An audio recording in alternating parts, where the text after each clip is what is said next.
जय हिंद दोस्तों। अभी हमारे साथ मौजूद हैं कर्नल अजय शुक्ला साहब, जो कि बहुत ही सीनियर डिफेंस एनालिस्ट हैं। ये डिफेंस के मामलों को बहुत गंभीर से, बहुत बारीकी से समझते हैं, बहुत विषयों पे बात करते हैं। हम समझते हैं कि हिंदुस्तान और चीन की जो प्रॉब्लम है, जो लाइन ऑफ एक्चुअल कंट्रोल पे अक्सर ये क्लैशेस होते हैं, क्यों होते हैं और इसका हल क्या निकल सकता है। सर, शुक्रिया हमारे साथ जुड़ने के लिए। सर, जय Hind sir. You're welcome. You're welcome. Sir, Sir, as you know, the line of actual control, sir, the entire 3,488 kilometer stretch, it's not clearly demarcated, and we keep having clashes. In fact, 15 June 2020, we had a clash over there in Galwan where Colonel Babu was martyred and 20 of our bravehearts. Then there was another report, sir, by you again, that last year, that few months back, or last year it was, where Karan Thapar and you, he had interviewed you over where you had spoken about there was a Chinese intrusion in some place. You gave pinpoint exact. Now, so now there is a new breaking news which has come in that ninth there was again a clash in 35 kilometers from Tawan, and so anyway, so what I want to understand from you is, so what could be the solution behind? Otherwise, these clashes will keep continuing, sir. Since you have served in the army yourself, you understand the Northeast very well. You understand this area well. What, according to you, could be a possible solution to all this, sir? देखिए, जो आज या परसों, कल या परसों जो clashes हुए हैं, उनके बारे में मैं गहराई में नहीं जानता हूँ। सिर्फ रूमर्स आ रहे हैं अभी तक। हार्डकोर इंफॉर्मेशन, कंफर्म्ड इंफॉर्मेशन अभी तक मेरे पास नहीं आई है।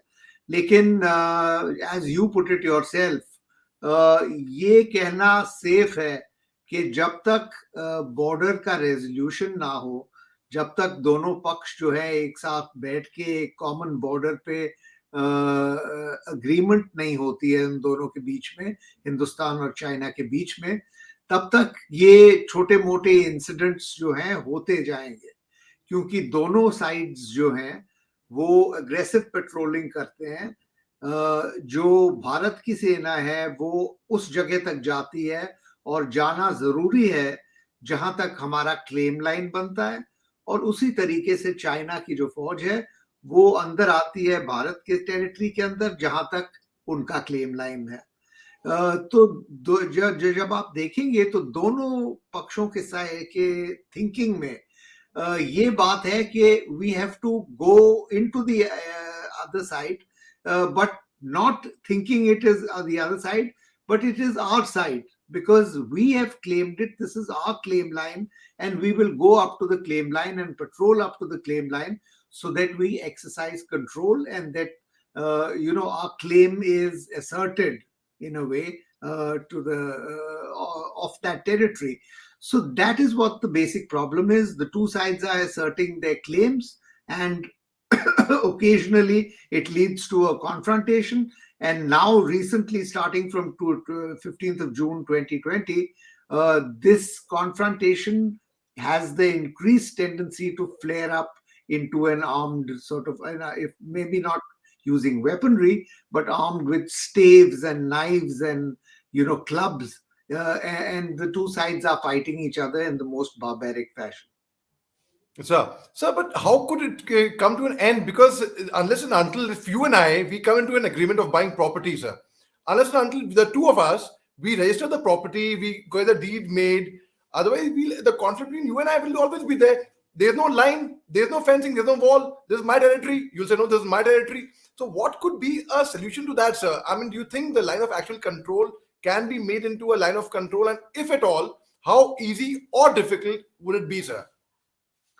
Oh, well, it's as I said a short while earlier, this will continue until such time as the two sides, जो दोनों पक्ष हैं, वो आपस में बैठ के फैसला कर लें, दोनों की claim lines जो हैं clarify कर लें, and then once they are agreed upon the alignment of a border, and then that need for patrolling, that need to assert your claim, that need to send out border graziers with their yaks to graze up to the zero line, up to the LAC, that will remain. And as long as that remains, there will be the tendency to escalate into armed clashes. But once that tendency is resolved by the two sides arrive at a common definition of the border. Then we can hope that there will be peace and that there will be no need for the two sides to confront each other. Sir एक और क्या खास वजह हो सकती है जैसे कि लाइन ऑफ एक्चुअल कंट्रोल के बॉर्डर पे जैसे कि as you said they would be fights with clubs with stones with bars so why is there what are the rulings we would like to understand from you that you can't carry weapons? Is there any such ruling, and if at all, what is the ruling, if you have any idea about that, sir? Yes, there are 5 border agreements that the two sides have ironed out and sort of agreed upon, and which control actions and claims and reactions on the line of actual control. In these 5 agreements, the mother agreement is the Peace and Tranquility Agreement of 1993. जहां पे ये फैसला हुआ था दोनों sides के बीच में कि हम दोनों आपस में आर्म्ड लड़ाई या झगड़े जो है और धक्का मुक्की और मारपीट जो है नहीं करेंगे. We will sort of define a set of instructions and a code of conduct that will govern both sides when they patrol on the border. So that was the 1993 Peace and Tranquility Agreement. Then came in 1996 a border agreement on confidence building measures by the two sides, which more or less said the same thing and actually laid down a set of instructions which will govern the conduct of the two sides in the border, and which would sort of by virtue of being eminently reasonable, it would not escalate into armed fighting. And then the next agreement came in 2005, which was a set of code of conduct, as it were, for the two sides to govern each other, and they govern their behavior when they patrol on the border. And then finally, there were 2 agreements, one in 2012 and the last one in 2013, which was again directed towards the same objective of cooling temperatures on the border and making sure that it does not escalate into fighting. Now, you can have 5 border agreements, you can have 55 border agreements, but if there is a sort of competing claim on the two sides, and both sides are bent on exercising their claim and on patrolling up to a point where their claim line is, then these 5 agreements are not going to resolve anything beyond a certain point. And that is where we stand right now. China is refusing to go ahead with demarcating the border, with delineating the border on a map, and with actually sitting and arriving at a common understanding. China has not agreed to do that. In the Western sector, which is one of the two big sort of disagreements, the Eastern sector, which is the biggest disagreement, where the whole of Arunachal Pradesh is claimed by China, there is no agreement on the border, and they have not exchanged any maps. The only exchange of maps that has taken place is in the central sector, and that is a very relatively inconsequential part of the dispute. So the main dispute still remains, and the main dispute is causing all these flare-ups to take place. So in many insurgency-prone areas, we often go in civil dress, if at all, but we would be carrying a weapon with us incognito. I have done that, sir, while in service. I'm sure even you would have done that incognito. Whether it's allowed or not, that's a different thing. That's a different story altogether. And they are intelligence officers who serve in the civil dress, but yet for their own protection. And as you mentioned in 993, the Peace and Tranquility Agreement, you cannot carry weapons in that area. Sir, do you think it would be prudent if the soldiers would still carry the weapons incognito in that area and don't use it, but? If you are not allowed to carry a weapon at all, then you will not use a weapon.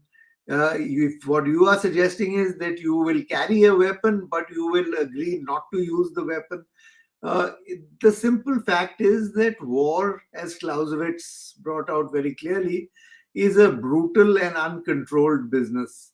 You cannot control the behavior of troops at a time when they are in confrontation with the enemy and where blood is being shed on both sides.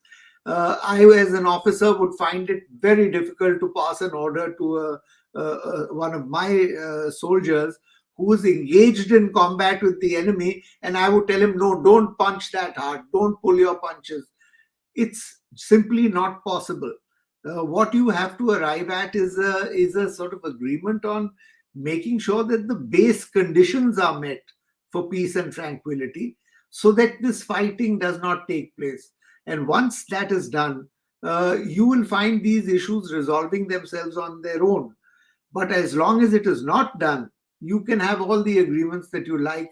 It has been amply demonstrated by China and India in the last 2 years that the fighting will continue as both sides try and press home the advantage.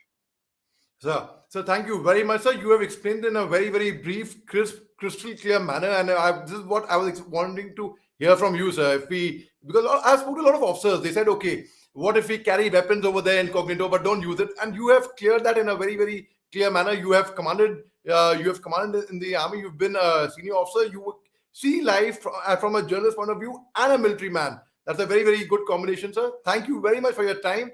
Truly appreciate you clearing so many things in just few minutes, sir. Thank you, Mohammed. Very kind of you. And let us just hope that sense dawns on both sides. On the Indian side, there is already a desire to solve this problem.